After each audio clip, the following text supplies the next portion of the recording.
जेको ताज़ो जेको इशू हलियो असांजो पोटो मोहम्मद सिद्दीक आली जो के बेदर्दीअ सां जेको शहीद कयो वियो आहे उन में पूरी सिंध सोगवार आहे। पर अफ़सोस तव्हां पंहिंजो नालो ॿुधायो। मुश्ताक अली आली जो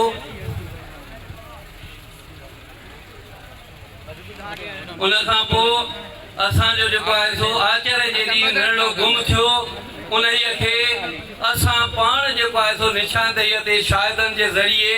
जवाबदार अब्दुल रज़ाक ख़ासकेली उर्फ़ सांगुरू इन्हनि जी ज़ात जेको आहे सो ख़ासकेली बि आहे ऐं सांगुरू बि सॾाईंदा आहिनि उन्हीअ खे गिरफ़्तार करे उनखे पुलिस जे हवाले कयो जंहिंजे निशानदेहीअ ते असांखे लाश जेको आहे सो झंग मंझां जेको आहे सो रिकवर थियो। अफ़सोस सां चवणो थो पए त अमीर बख्श चांग उन वक़्तु एसेशो पीर जो ॻोठु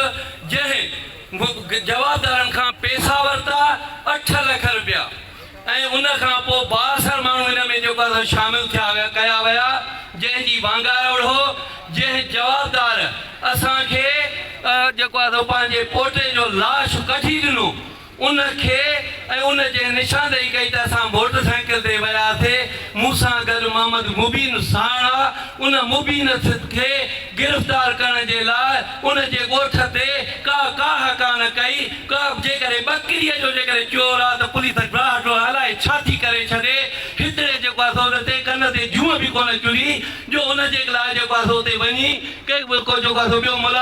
मुलज़िम जेको आहे सो गिरफ़्तार करे। साईं मुंहिंजा उन ते DIG साहब पाण मुरादो नोटिस वरितो जंहिंमें अमीर बख्श चांग खे छोकार नोटिस मिलियो उते ॻाल्हियूं थियूं त तूं कंहिंजी वांगारोड़ आहे तूं हेॾो ज़ुल्म छो कयो आहे कॾहिं असां ते जेको आहे इंतिज़ामिया जो माण्हू न सियासी माण्हू असांजे दरे ते आयो छा असां सिंध जा रहाकुन आहियूं छा असां जेको आहे बंगाली आहियूं छा असां जेको आहे महाजर आहियूं जो असां सां अहिड़ो सुलूक कयो थो वञे असां छा इंसान न आहियूं छा असांजे पोटे खे जेको बेदर्दीअ सां क़तल कयो वियो 9 दर्जे जो शागिर्द हुयो अॼु कंहिंजा बचा महफ़ूज़ रहंदा कहिड़ी गारंटी आहे त मुंहिंजो शागिर्द अॼु स्कूल वञे थो इहो वापसी जेको आहे सो ख़ैर ख़ैरियत सां घर पहुचंदो एॾो नाजाइज़ी एॾी बेहयाई जवाबदार ॿिए ॾींहं ते जेको आहे सो हिकिड़ी राति ते गिरफ़्तार थो थिए ॿी राति ते जेको आहे जेल कस्टडी हलियो थो वञे एॾो जेको आहे असां सां ज़ुल्म छो साईं।